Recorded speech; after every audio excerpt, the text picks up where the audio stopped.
Project 2025 is a 922-page document created by the Heritage Foundation, a conservative think tank, to serve as a guide for the next Republican president.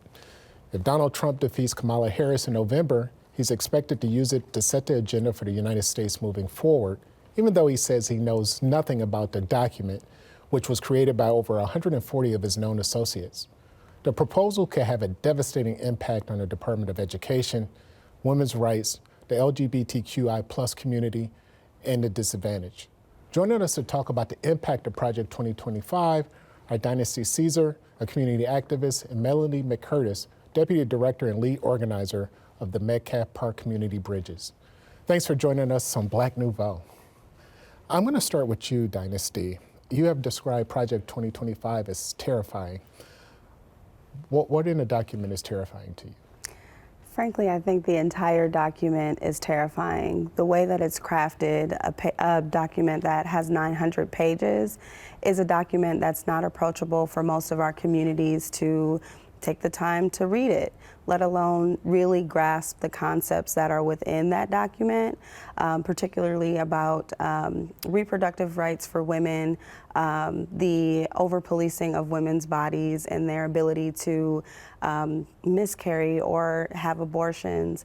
I think there are things, particularly the intersection of some of those things and how they affect communities of color, not only when it pertains to education, healthcare, women's rights, LGBTQ+ rights as well, but also the DEI portion of it. And what that does is overlays the issues and the impact that will affect disenfranchised communities. Melanie, you talked to people in the Metcalf Park community about this. What are you telling them about Project 2025? Well, the first thing that we've been doing is really sitting with this 900-page document to really try to understand it ourselves. So we've been doing these collective study sessions. We did that throughout the duration of the RNC so we can read and see what's in there. Our first step is just to talk to the community, say, hey, do you even know about this document? What we're seeing is that folks don't even know about it, right? And then we get to the point of, how does this impact you right now in your daily life, and how would it impact you? So that's really what we've been focusing on, is just to do the outreach and engagement and make people aware that this is in the works, right? And this is how it impacts folks and what is important to folks. And what we're seeing, because Metcalf Park is in a super Black neighborhood in Milwaukee, all of these issues impact them, their family members, their friends, some way, shape, or form. Yeah.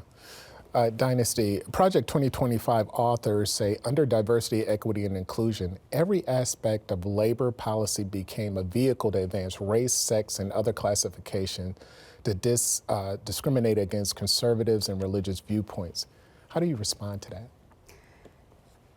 It's really a challenge when we find that our country sees not only political parties as being in conflict, right? That's a vastly different thing if you're running for office. But when you're pitting regular everyday citizens against one another based on their race or their gender and saying this is divisive in nature, it means that the party that's saying that has a different agenda or a different perspective on how we unify the country. It doesn't seem like we're focused on unity at all, perhaps a different agenda. But when you're saying that the issues that supporting those who have been historically disenfranchised is divisive or affecting communities that have not been, who historically have had systems set up and developed to support their success, it feels like we're headed back to 1960. And I'm concerned again about how our communities will navigate through that now, having difficulty over generation after generation of even having to prove that there's discrimination. Now those things are being removed, and the support that we've had there to help us be able to compete or function in society are now being removed, and said that these things are, again, creating barriers for those who are already historically successful. Yeah, Melody, you mentioned that you're going to form these group meetings. What would those meetings look like and sound like? Yeah, so like collective study circles, right, where community members are coming together to really separate this plan and really teach each other and read with each other and learn with each other how this impacts them. When Dynasty says that it feels like we're going back to 1960, it's almost like progress, all progress that's been made is rolling back, right? And if folks are already struggling right now with the way our country exists, and if we roll things back, what shape will we be in? So folks are really trying to get ahead of this by understanding what is at stake, right? And the way to do that is to be aware. And we got to be aware by educating ourselves, because this plan has been in the works not just this year, right? They formed this plan in the 80s, right? And we're seeing some of those things in the plan, especially around policies being rolled out. Yeah, before we leave, I want to outline some of the Project 2025's potential impacts on African Americans. Like, I'm just going to throw out a couple of things. I want you to respond to it. For instance, giving employers the opportunity to no longer pay hourly overtime to our hourly workers. What impact would that have on Black people? You want to go first? Yeah, there has been a great fight to get folks a livable wage, right, that has not been successful, right? So then to add, you're going to be overworked to that and underpaid. What is that doing to somebody's mental health, their physical health, their life expectancy, right?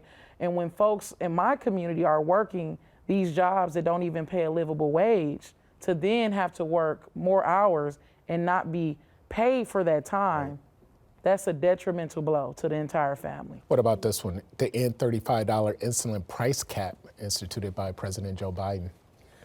When you think about, again, the health determinants in Black and brown communities, specifically in the Black community, and how hypertension and diabetes are really taking a toll on our communities, to change that cap is now affecting our communities directly.